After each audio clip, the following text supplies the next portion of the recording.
Nos encontramos con James Bello, vicepresidente de Sintraime, frente a las instalaciones de Centelsa, una de las empresas que mayor producción tiene de cables eléctricos en América Latina. ¿Qué es lo que están reclamando ustedes, James, en relación con el incumplimiento del pliego de peticiones o de la convención colectiva, mejor, por parte de Centelsa en relación con los trabajadores? Bueno, Centelsa y Sintraime tienen firmado una convención de hace más de 30 años con una durabilidad de 2 años de vigencia. En este momento la empresa en los últimos 3 años, con una administración nueva que ha llegado, ha venido incumpliendo y violando ya casi que el 50% de la convención en diferentes puntos económicos, puntos contractuales, de representatividad de la junta directiva como ante los trabajadores y la empresa. Y bueno, eso ha llevado a que hoy ese 50% de la convención coincida con una negociación colectiva donde hoy haremos presentación del nuevo pliego de peticiones. Específicamente, ¿cuáles son los puntos que está incumpliendo la empresa? Puntos de salud para los trabajadores y sus familias, puntos de educación, igualmente para los trabajadores y sus hijos, puntos de representatividad de la junta directiva ante el empleador, desconociendo a la organización sindical como representante único de los trabajadores y vocero, y puntos de contractuales con respecto a la contratación colectiva de trabajo. ¿Qué dice la empresa en relación con esos puntos? No, la empresa, venimos haciendo las reclamaciones.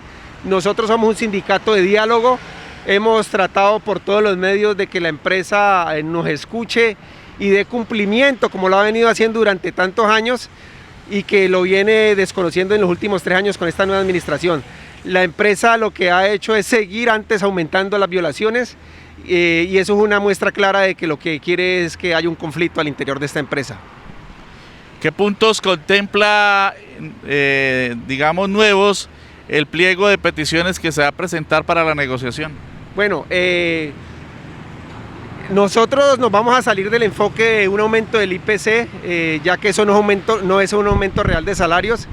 Veníamos teniendo referencia ese IPC, pero como todos sabemos, el IPC este año quedó supremamente bajo, argumentando el gobierno por medio de la DIAN que por el tema económico del país, por el tema de la pandemia, pues salió solamente del 1.62.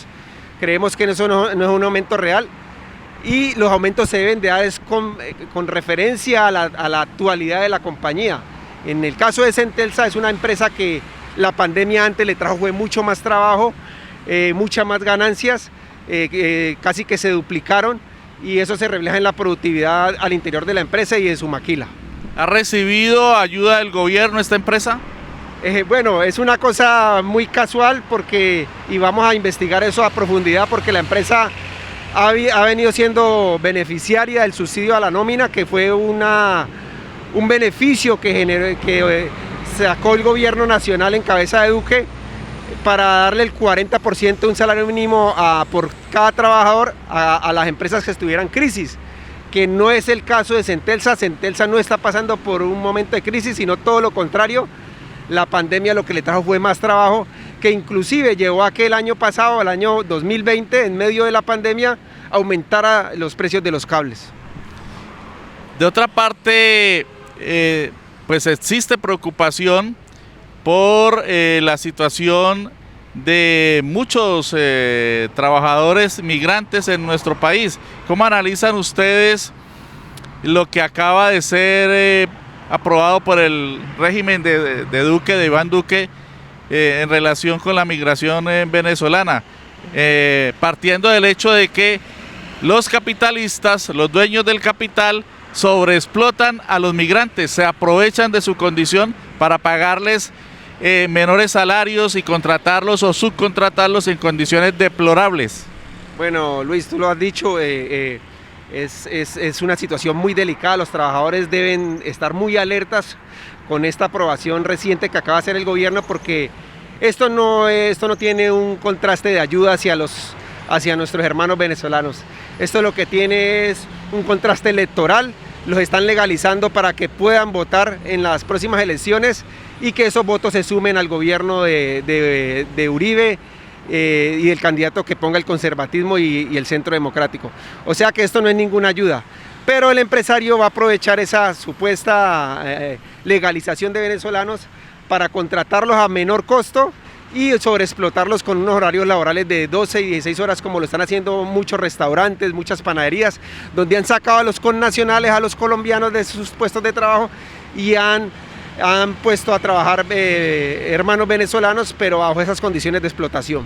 ¿Cuál es entonces la posición de los trabajadores desde el sindicalismo clasista, desde el sindicalismo solidario, desde el sindicalismo que defiende los intereses de todos los trabajadores del mundo en relación con esta problemática?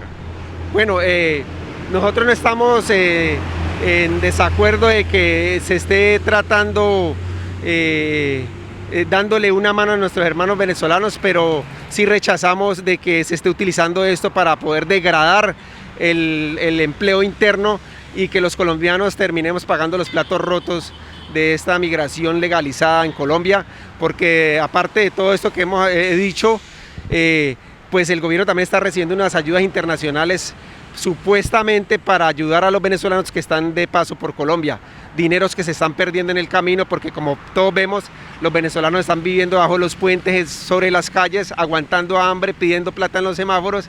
Inclusive unos pocos han venido a afectar la parte de la seguridad, y eso es resultado de que el gobierno, esos dineros que están llegando a nivel internacional, se está quedando con ellos.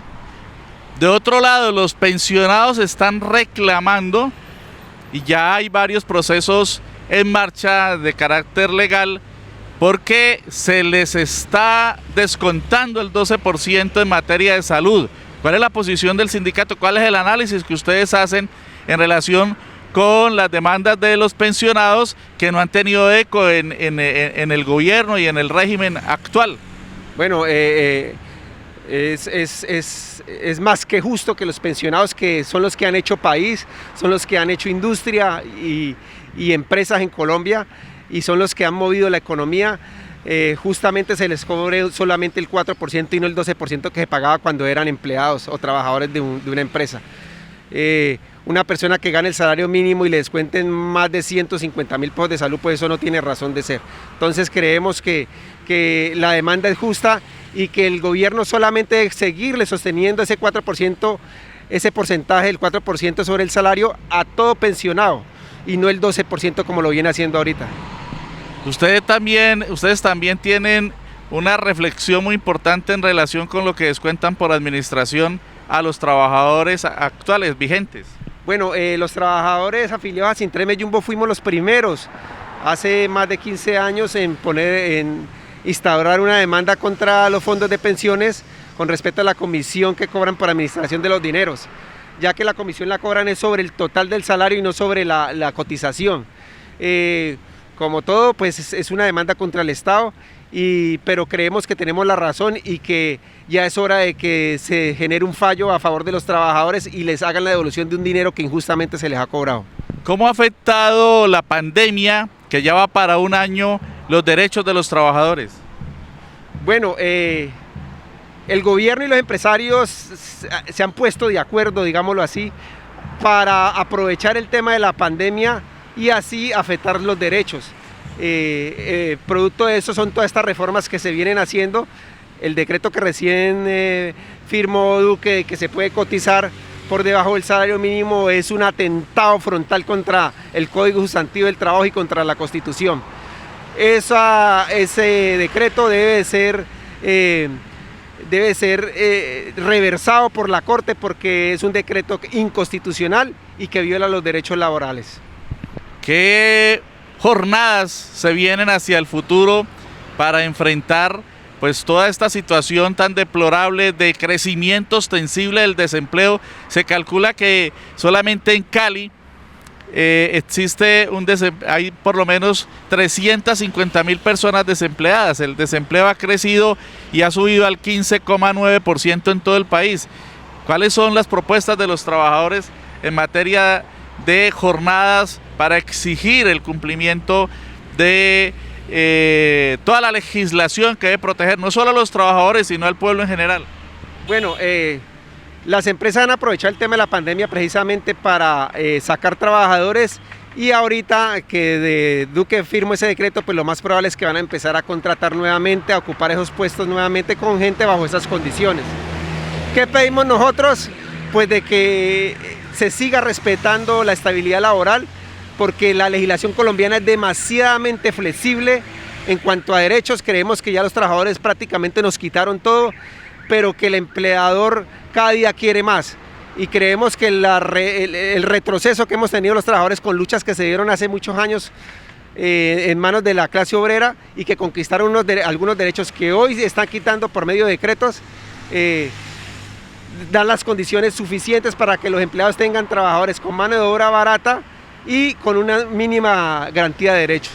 Finalmente, James, ¿hasta cuándo irá esta protesta que ustedes están haciendo al frente de las instalaciones de Centelsa en los límites entre Cali y el municipio de Yumbo, la zona industrial del departamento del Valle? Bueno, aquí estamos situados en la zona de fiesta de Menga. Estamos en toda la entrada de Cali, donde queda situada la empresa Centelsa. Nuestro conflicto inicia prácticamente hoy.